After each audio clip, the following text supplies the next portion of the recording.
Okay, so let's start with the first part. Where were you when you found out about the Black Forest Fire? Well, I was actually in Hawaii on Kauai, and I was on a boat tour off the coast at the Napoli Coast area, and we were really enjoying the sights and all the amazing scenery over there when I actually got a call about it. What did they tell you? What did they ask you? It was someone from the Air Force Canyon Fire Department, one of the chiefs, and he said, hey, we got a big fire going in Black Forest. They're calling us over. Would you like to come with us? And so, of course, I said, I'll be there. So I got on the next plane out, which was that night, and flew back, got there on Wednesday morning, and reported to the fire line not too long after that. Tell me a little bit about what happened after that. How long were you out there? What were you seeing? Talk to me just a little about your experience. I served on 3 different days. The first day, I was attached to a strike team of engines from the Air Force Academy, and primarily we focused on structure protection and try to make sure that any house that was savable was. This particular fire needed a lot of attention to houses multiple times. It wasn't something you could just go there one time and then call it good. So we just bumped around in a certain area in our division and tried to secure as many houses as we could. We had a school in our area as well. So anything that was valuable, we tried to protect. How were you guys successful every time? Did you lose some homes? Definitely lost some, for sure. But there are a lot that are still standing today because of our presence and the other firefighters throughout the fire. It could have been much, much worse. Tell me a little bit about the emotional experience. What's it like for you to lose a home and to see it and know we're not going to be able to save this one? You know, it's not a fun feeling. I mean, you have to do your job, and you got to be businesslike during it. You can't get too wrapped up in it, but you know, there's a sense of urgency about that. And while you want to be safe, you certainly want to attack it aggressively. And if there's a chance to save it, you want to do that. You know, it's attached to a real person, and you know they're out there just a few miles away, very, very stressed and wondering what's going to happen. And so we take it real seriously, and we do everything we can. On the flip side, what's it like when you are able to save a home?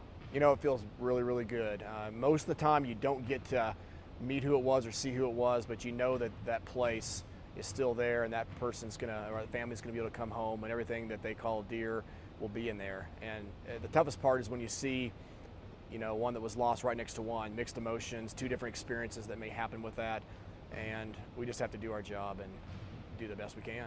Everybody's counting on us. What was the fire like when you were out there? I know, at least during the Waldo Canyon Fire, it was very fast moving. Was this fire fast moving? Was it high walls of flames? Yeah. What was it like? Well, I missed the first day traveling back, and you know, it went about 8,000 acres that day, so it was extremely fast moving in comparison to Waldo and how much land it took and how many houses it took that quick. When I was there, the flame front was north of our location, but in this particular fire, the heat was still all over the other areas, and so you would have, you know, the plume that everybody was seeing, but then you'd have houses that were threatened all throughout the different areas, and so you'd have a hot spot here that would blow up, a hot spot over here, so it was just constant moving around. So that was a little bit different than what I've been used to on other fires. How long were you out there each day? When did you get a break? How many Yeah, well, hours standard did you go? shift was briefing at 6 a.m. and then 8 p.m. is when we went off, and I had a short day the first day because I didn't get back till about noon. The other 2 days, like the next day was, you know, 12, 14-hour day, something like that.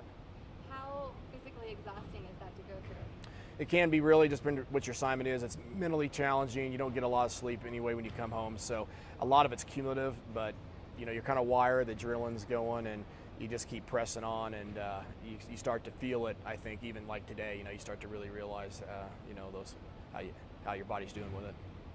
Talk to me a little bit about, you also responded to the Waldo Canyon Fire, but you were with a different fire company, right? Yeah, I'm assigned to the Crystal Park Fire Department down in the mountains above Manitou, and of course that area was under threat directly from the Waldo Canyon Fire. You know, Waldo was started out in the forest and took a little while to build momentum before it moved into the city. It was a little different fuel model than Black Forest, and just a whole different experience down there, evacuating my home. And so another distinct difference was this Black Forest started right in the middle of houses, so instantly we were losing homes. Waldo, it took a little bit for that to happen. So very similar fires in that they were very destructive, but just different how they behaved and a little different how we fought it. Black Forest has a lot of roads. Waldo's a lot more isolated, so just a few different tactics there. Was it helpful have gone through Waldo Fire? Every fire that I've been on in my career, every person I've worked under, every mentor I've had came into play at Black Forest. It came into play at Waldo. That Waldo perception or that perspective was very, very useful in Black Forest. The familiarity with the other firefighters that were there, the incident command team that came in had been at Waldo. So, and I think everything builds to help that experience for the next one. What was it like less than a year going through it again, being like, my community once again is on fire? Don't like it. Don't like it one bit. It's a beautiful place to live. So many people lost so much. You don't want to see anybody at all ever go through that, but not your friends and your neighbors and your co-workers, your fellow firefighters. I don't want to see it again. I mean, I'm glad that we were able to be there and try to make a difference and maybe make the situation better than it could have been. But a year from now, I don't want to go through this a third time or any other time. So I just pray that we'll get through this a little better in the future. Is it hard for you guys when you're off shift? Is it hard to go home? I mean, is there a part of you that just wants to stay out there? Well, yeah, and especially in Waldo when homes are built, burning all night. I don't think you ever want to leave with the job unfinished. As long as you think there's 1 inch of hope that you might be able to save something or make a difference, you want to stay on the line and finish that job. It's hard enough to go to sleep at night anyway. Sometimes as tired as you are. I have a family that's still at my house that's been evacuated, and so, I know they have a lot tougher time than I do on the fire line. They have a long-term thing they're going to be facing. So there's just so many factors that play into that. A lot of people, they've been really supportive of firefighters. They consider you guys heroes. What's that like for you? It's awkward. It's uncomfortable at times. I mean, you know what you do out there. It's your time to step up. But the way our community responded to Waldo, it was no surprise what was going to happen with this fire. We revealed who we are. We're such a great community. The amount of giving and support that we get as a profession is unbelievable. And we're not the only ones out there. The police, the law enforcement, the medical, I mean, the military that was heavily involved in this. I mean, the list goes on and on. So it is a little difficult. I'm proud that people feel good about us and support us. But I don't think we look at ourselves and go, we're amazing and we do this. It's what we were trained to do, and we just want to do that as best we can. What do you want people to know or understand? A lot of people, they're kept so far away from the fire, they don't really truly know what goes on in there. What do you want to share about that?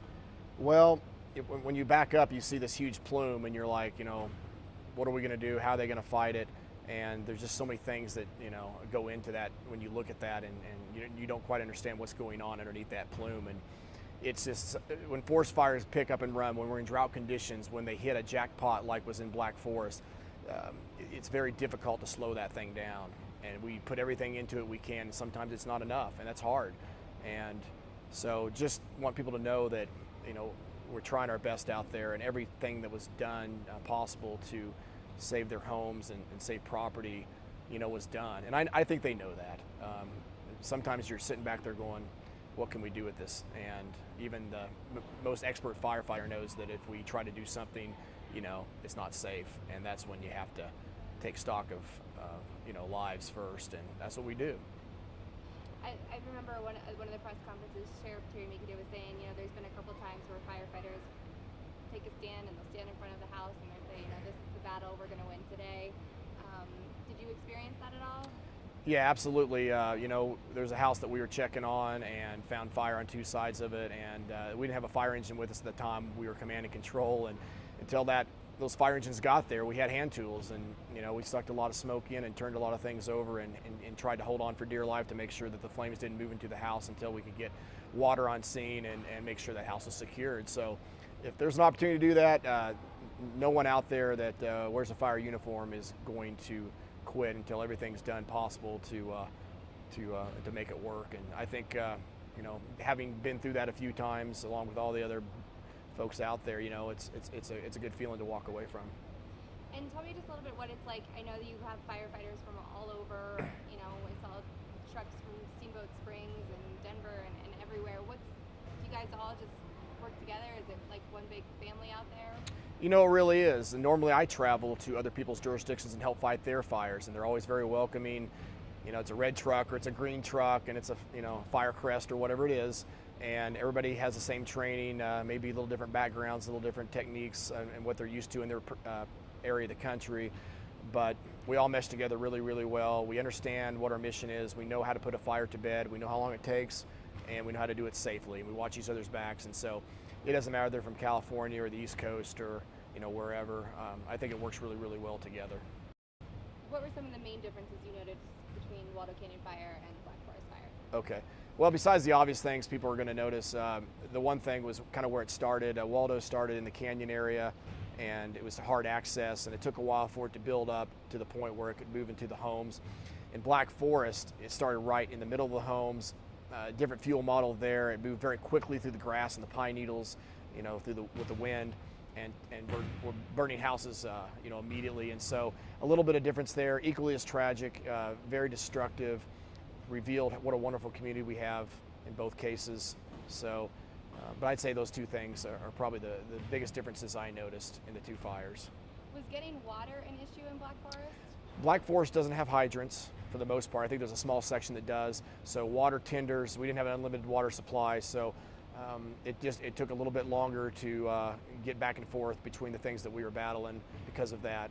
But the incident commander ordered up as many water tenders as they could to support us. So, but there is definitely a difference there. Now, obviously in Waldo and the forest, you don't have hydrants too, but in Mountain Shadows and Peregrine in the west side of the city, we certainly had the ability to use those.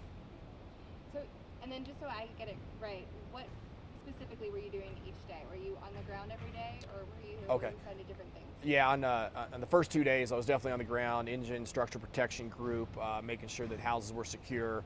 And then the last day that I participated in the fire, I actually did a little aerial reconnaissance with one of the Blackhawks and did some aerial photography for the Public Affairs Office at USAFA, and was just really able to see what this fire looked like in a way that I really haven't seen in a long time. So it was really neat to see, and I see where I was on the ground, and this is what the fire was doing outside of here.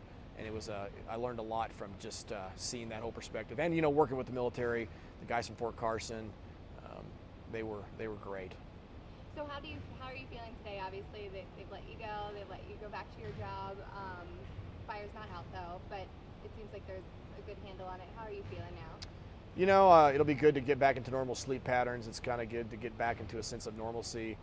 Like I said, I still have people at my house, and so I know they're struggling to get with the insurance companies and find out where they're going to live and all those things. So I really feel for them and doing everything I can to help them with what they're doing. And a lot of people at the Air Force Academy have also rallied around that family. So I just, I realize that as I'm moving on from the fire, a lot of people are just beginning with this fire and its aftermath. And of course, our thoughts and prayers are with them, and we'll continue to be together with them, through this whole process.